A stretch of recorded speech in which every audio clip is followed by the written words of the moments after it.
मित्रांनो, ऑगस्ट महिना आता जवळपास संपत आलाय आणि सप्टेंबर महिना जवळ येतोय. दरवर्षीप्रमाणे सप्टेंबर आला की सगळ्या टेक एन्थुसियास्ट लोकांचं लक्ष एकाच गोष्टीकडे असतं, Appleचा इव्हेंट आणि त्यात लॉन्च होणारा नवीन आयफोन.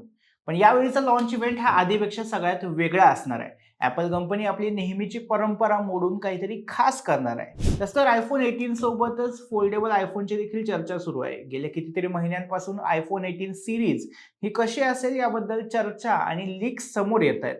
आजच्या व्हिडिओमध्ये आपण याच सगळ्या लीक्स आणि रुमर्स मधून समोर आलेल्या काही गोष्टी बघणार आहोत, ज्या मोस्टली खऱ्या असू शकतात. तेव्हा जास्त वेळ न घेता व्हिडिओला सुरुवात करूया. मी सुदेश आणि तुम्ही पाहताय टेक भारी. सगळ्यात आधी तर Apple नेहमीपेक्षा वेगळा लॉन्च इव्हेंट करणार म्हणजे काय करणार?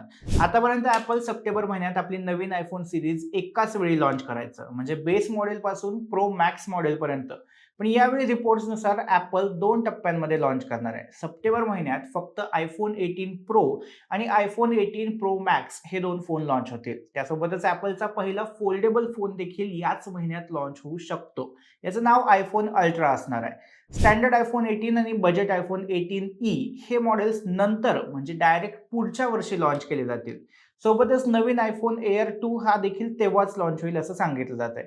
म्हणजे तुम्हाला जर iPhone 18चं बेस मॉडेल हवं असेल तर त्यासाठी पुढच्या वर्षीपर्यंत वाट बघावी लागणार, हे फिक्स आहे. आता जरा iPhone 18 Pro आणि Pro Max मध्ये काय नवीन मिळणार ते बघूया.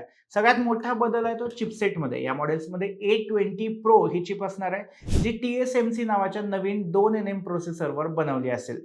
सोप्या भाषेत सांगायचं तर आताच्या A19 Pro चिपपेक्षा ही 15 ते 18% फास्टर काम करेल. सोबतच 30% कमी पॉवर वापरेल. म्हणजे फोन जास्त पॉवरफुल होईल आणि बॅटरी कन्झम्पशन कमी होईल. डिझाईनबद्दल बोलायचं झालं तर डायनॅमिक आयलँड आता आधीपेक्षा लहान होणार आहे, कारण फेस आयडीचे सेन्सर्स डिस्प्लेच्या खालीच हाईड केले जातील.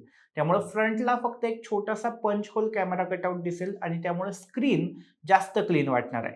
कॅमेराच्या बाबतीत म्हणाल तर प्रो मॅक्स मॉडेलमध्ये व्हेरिएबल अपर्चर कॅमेरा येण्याची शक्यता आहे, म्हणजे फोटोमधला लाईट आणि बॅकग्राऊंड ब्लर हे आधीपेक्षा जास्त कंट्रोल करता येईल. बाकी मागच्या बाजूला 48 मेगापिक्सेलचे 3 कॅमेरे असण्याची देखील शक्यता आहे.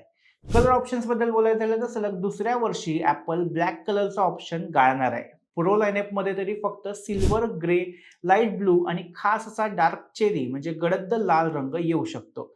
आता सगळ्यांच्या मनातला महत्त्वाचा प्रश्न, किंमत किती असणार?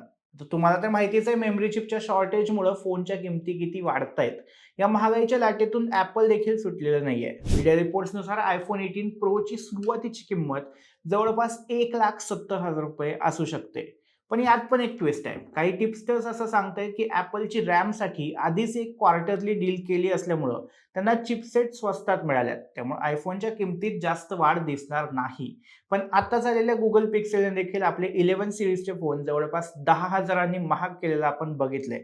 त्यामुळे आयफोन देखील आधीपेक्षा खूप जास्त महाग असणार, हे तर फिक्स आहे.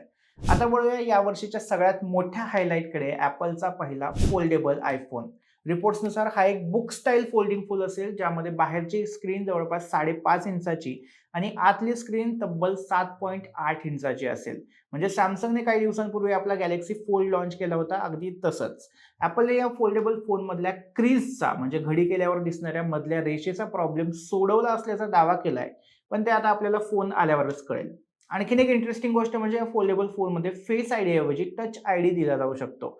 किमतीच्या बाबतीत म्हणाल तर या फोनची किंमत $2,000च्याही पुढे म्हणजे ₹2,00,000च्याही वर जाऊ शकते. तसंच हा फोन लिमिटेड एडिशन असण्याची देखील शक्यता आहे. आता प्रश्न येतो की स्टँडर्ड iPhone 18 आणि iPhone 18e मध्ये काय मिळणार, जे पुढच्या वर्षी येतील. लीक्सनुसार या दोन्ही मॉडेल्समध्ये अनेक पार्ट्स कॉमन असतील. तरीही यात 12GB रॅम, 24 मेगापिक्सेलचा फ्रंट कॅमेरा आणि आधीपेक्षा ब्राईट डिस्प्ले असे काही अपग्रेड्स मिळतील असं देखील म्हटलं जात आहे. काही रिपोर्ट्सनुसार डिस्प्लेची ब्राईटनेस आणि चिपमधला जीपीयू कमी कोरचा असू शकतो. म्हणजे प्रो आणि नॉन प्रो मधली दरी ही आता आणखी मोठी होणार आहे. बेस मॉडेलमध्ये अगदीच बेसिक फीचर्स देऊन लोकांना प्रो मॉडेल घेण्यास भाग पाडायचं, असा देखील Appleचा डाव असू शकतो. सॉफ्टवेअरबद्दल बोलायचं झालं तर या सगळ्या फोनसोबत iOS 27 येईल, ज्यात Appleचं नवीन लिक्विड ग्लास डिझाइन लँग्वेज आणि सिरीजचा सगळ्यात मोठा ओव्हरहॉल बघायला मिळेल. Appleने हे आधीच WWDC 2026 मध्ये जून महिन्यात दाखवलं होतं. त्यामुळे ही आता फक्त अफवा राहिलेली नाही, तर कन्फर्म झालेली गोष्ट आहे. आता फक्त आयफोन पुरतं मर्यादित न राहता याच सप्टेंबर इव्हेंटमध्ये Apple आणखी काय काय लॉन्च करू शकतं ते पण बघूया. सगळ्यात आधी Apple Watch Series 12 आणि Apple Watch Ultra 4 या दोन्ही स्मार्ट वॉच जवळपास कन्फर्म लॉन्च होणार आहेत. यात अपग्रेडेड चिपसेट, चांगली बॅटरी लाईफ आणि अपग्रेडेड हेल्थ सेन्सर्स मिळतील. यासोबतच नवीन एअरपॉड्स बद्दल देखील जोरदार चर्चा सुरू आहे. या नवीन एअरपॉड्स मध्ये इन्फ्रारेड कॅमेरे दिले जाऊ शकतात, जे एआय फीचर्स आणि हेल्थ किंवा ॲक्सेसिबिलिटीसाठी वापरले जातील. यांना एअरपॉड्स प्रो 4 असं नाव दिलं जाण्याची शक्यता आहे आणि याचा एक लीक व्हिडिओ अलीकडेच समोर आलाय. याशिवाय होम प्रोडक्ट्सवरही ॲपलचं लक्ष आहे. यात ॲपल टीव्ही, होमपॉड मिनीचं अपडेटेड व्हर्जन आणि एक पूर्णपणे नवीन होम हब, ज्यामध्ये 7 इंचाचा स्क्वेअर डिस्प्ले आणि पूर्ण सिरी एआय इंटिग्रेशन असेल, हे देखील येत्या काही महिन्यांमध्ये येण्याची शक्यता आहे. सो ॲपल खूप मोठी प्लॅनिंग करते आणि कदाचित नवीन आयफोन मार्केटमध्ये मोठा धमाका करू देखील शकेल. पण एक लक्षात घ्या की ही सगळी माहिती लीक्स आणि टिप्स मधून समोर आलेली आहे. ॲपलने ऑफिशियली अजून काहीच घोषणा केलेली नाही. सप्टेंबरचा इव्हेंट जवळ आला की चित्र आणखी स्पष्ट होईल. तेव्हा आपण नक्कीच नवीन व्हिडिओमध्ये फायनल स्पेक्स आणि किमती सांगूच, पण तेव्हाचा व्हिडिओ तुम्हाला लगेच मिळावा यासाठी चॅनलला सबस्क्राईब करून घ्या आणि बेल आयकॉनवर क्लिक करा. आणि तुम्ही आयफोनची वाट बघताय का, हे आम्हाला कमेंटमध्ये सांगा.